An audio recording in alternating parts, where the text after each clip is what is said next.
eto amin'ny fisina atoroko alany atao hoe akehitriny raha tsy tolo zay rehetra manodidina ka na izany lahy dia tsisy afaka ny anometsiny amin'ny fifatipadiany tsara sy ny ratsy na be loatra rany tsy taty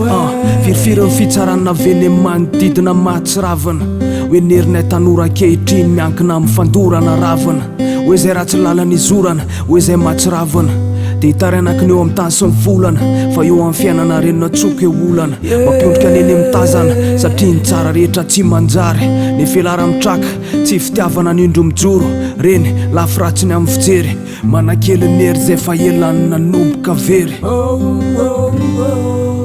efa nezaka nikaroka nefa mbolo sarotra lalana hodiavina ho ale nefa ny saina tsy maharitra hoe tsy maintsy hiaritra tsy afantatra n'izany fandese efa nezaka nikaroka nefa mbolo sarotra lalana hodiavina ho ale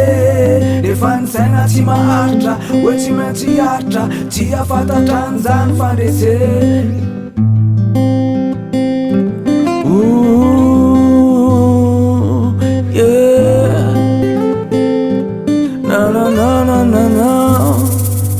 dia tomarina tsikobonina mitahotra esorina ny fijaliana ny tononina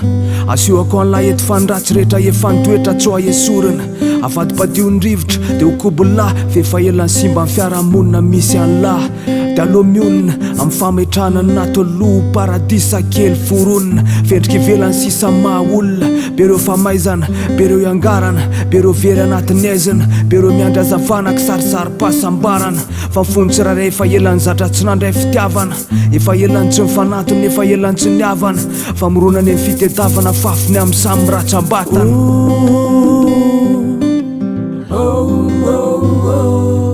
hoe afaizany izy an'lahy tsy fantatra ade ho aizany tanjona tsisy malala fatalahy hoe rovinany tomboka ny laifin'lahy fa tsy fatalahy hoe rovinany ivarana fa mandrapahalo atoroko hoe aizany misy an'lahy dia totako mihitsy nataoko ambony tasitara dia za eo amaika hitatara hoe ny fiainana hatramizao mitovy amin'ny lokony aizina sady anatatsika sy fanala efa nezaka izy ny arana fa hatramizao ny vaolana mihitsy ny koze sarotra ny miala fa nyezaka amin'ny zatra miaritra tsy tara dia tsy koa elara hiala fa ny safidy tsy maintsy hoe izy fiafarany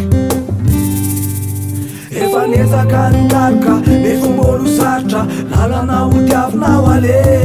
nefa ny saina tsy maharitra hoe tsy maintsy hiaritra tsy afantatra n'izany fandese efa nezaka nikaroka nefa mbolo sarotra lalana hodiavina ho ale nefa ny saina tsy maharitra hoe tsy maintsy hiaritra tsy afantatra n'izany fandese